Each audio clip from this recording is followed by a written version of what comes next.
peuple. Voici un autre épisode de X-Files du peuple. Et alors, Scully, cette autopsie? C'est tout ce qui reste des deux corps. Ouais, 2 têtes. Bon, je vais commencer par celle-ci. Scully, faites plutôt celle-là. Bon, et pourquoi pas celle-ci? Mais parce que je vous demande de faire celle-là. D'accord. Bon, allez, Scully, faites pas cette tête-là. Bon, alors je la fais ou je la fais pas? On se décide, hein? J'ai l'impression que la journée va être longue. Les tissus ont l'air normaux. Moi, j'ai une faim de loup. Tiens, vous avez qu'à prendre mon sandwich, Mulder. Ah non, Scully, c'est pas ce que je voulais dire, merci beaucoup. Vous n'êtes pas à l'endroit idéal pour déjeuner. Ah, quelle odeur dégueulasse. Mais c'est ce que je vous dis. Non, je pars du sandwich, il est à quoi? Au thon? Et celui d'hier? Il était aussi au thon. Eh bien, autant j'aimais celui d'hier, autant je déteste celui d'aujourd'hui. Merde! Qu'est-ce qu'il y a? Ses lèvres ont bougé. Il est vivant. Bon, pas nécessairement. Il va parler. La pauvre petit. La pauvre petit. On dit en neurologie qu'il est normal dans les 12 premières heures. Allons, Scully, il a parlé. Mais on dit en laryngologie qu'il est normal. Il a chanté pauvre petit con de Ferrat. Mais on dit en ptychologie qu'il est normal. Scully, vous êtes tellement incrédule que j'ai honte. Oui, mais on dit en géontologie que... Je vais appeler les officiers. Tiens, je me suis toujours demandé pourquoi on appelle ça des officiers. Eh ben, je vais vous montrer pourquoi. Officier! Quoi? Allez faire la circulation. Officier? Voilà pourquoi on appelle ça un officier. Ah bon? Et où il est l'autre officier? Il est au sauna. Au sauna? Mais qu'est-ce qui branle? Probablement un autre officier.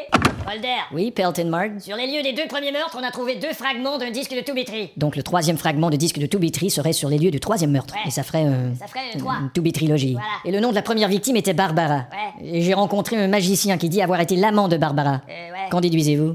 Abracadabarbara. Et voilà, tout s'éclaire. Je ne vous suis pas là. C'est simple, Scully. Un des policiers a été mordu par le meurtrier. Et il a attrapé sa maladie. Comme ça, subitement. Hier encore, il était tout content et aujourd'hui, il est complètement miné. C'est normal, il est contaminé. Le reste du corps du meurtrier est toujours vivant. Ça, c'est des conneries. Scully, comment se fait-il que vous ne croyez en rien, que vous ne riez jamais, que vous n'avez jamais de sexe? La seule fois que j'ai ri dans ma vie, j'étais avec mon père. Ah bon? Et soudainement, il est mort d'une crise cardiaque.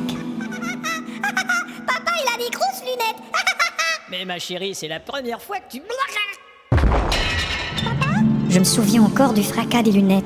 Eh bien, je suis désolé, Scully, mais ça n'explique pas le fait que vous ne croyez en rien. Je n'ai cru qu'en une seule chose dans ma vie et c'était au Père Noël. Jusqu'au jour où je me suis aperçu que c'était mon oncle qui s'était déguisé. Bonjour Père Noël. Oh, et qu'aimerais-tu avoir pour Noël, hein? T'as les mêmes lunettes que mon oncle. Mais non. Allez, montre-moi ces petites fêtes.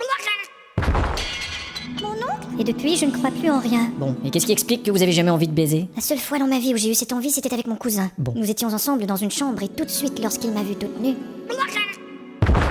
Georges? Dites donc, il portait pas de lunettes, celui-là? Non, il venait de les enlever. Mais tout cela ne m'explique toujours pas que vous puissiez être aussi chiante. La seule fois dans ma vie où je n'ai pas été chiante, c'était une nuit où je dormais profondément et je ne faisais rien du tout. Bon, ça va, donnez-moi cette putain de harpe. Attention! Tiens.